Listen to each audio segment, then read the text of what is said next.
Alrighty. So I wanted to talk to you a little bit about Summit and the way that I approach him. So because he's always pretty high energy and pretty intense, he's also very body sensitive. And so when I approach him, I don't do a lot of reaching out for him or walking into him.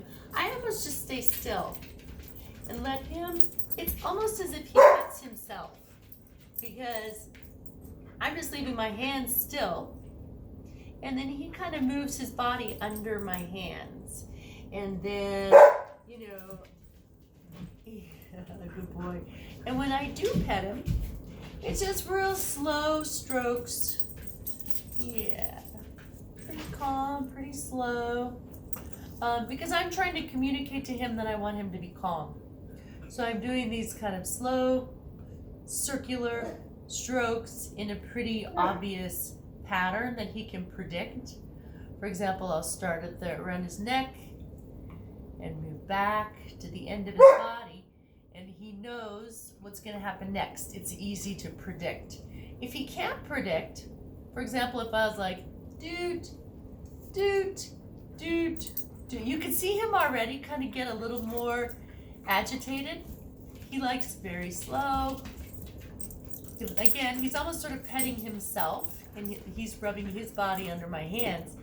But I'm trying to make that motion really predictable and easy for him to understand what's going to happen next.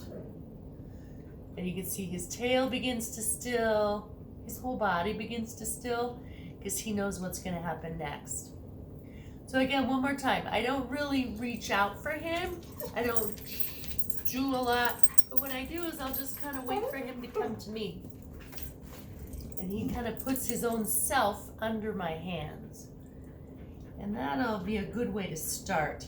So one thing to think about, and especially with the kids, is to let him kind of initiate that contact. And as he begins to perceive it more and more as really pleasant and predictable, he's going to start seeking it out. And it'll just kind of happen naturally.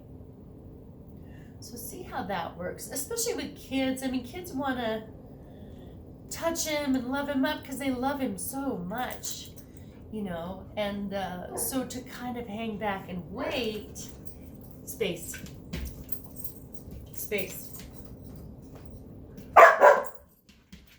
So he's all excited. No big deal.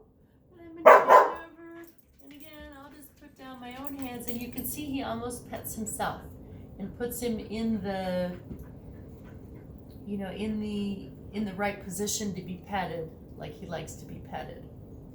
So that's the tricky thing about it. Kids are going to want to reach out and touch because that's just natural. That's the nature of kids, is they want to touch their puppy. But if they can kind of wait, kind of hang back, almost just sort of dangle their arms and let him, you see again, he's just petting himself with my arms just dangling. He puts himself under my hands to be touched.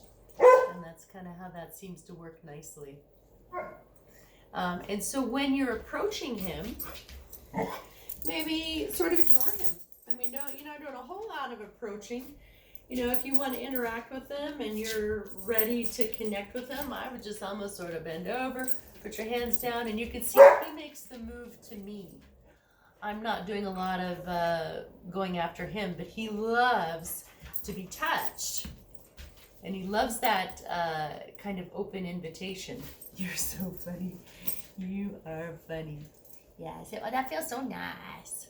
So just think of it more like that. Just kind of leave an open invitation, and he's going to run in because he's going to want that attention. He just loves to be petted. And then when you're petting him again, just be thinking about super slow motions, easy to predict, kind of circular. And when I'm petting him, I don't pet very hard. I pet, almost just think about moving the skin a little bit, and that's all. You don't want a real deep pet. Again, with the interest of making it super mellow, super calm for him. Just a real soft, easygoing pet, and that gives him a lot of communication about how you feel. Oh, he says, I'd like a nap, please. All right, good deal. Thanks.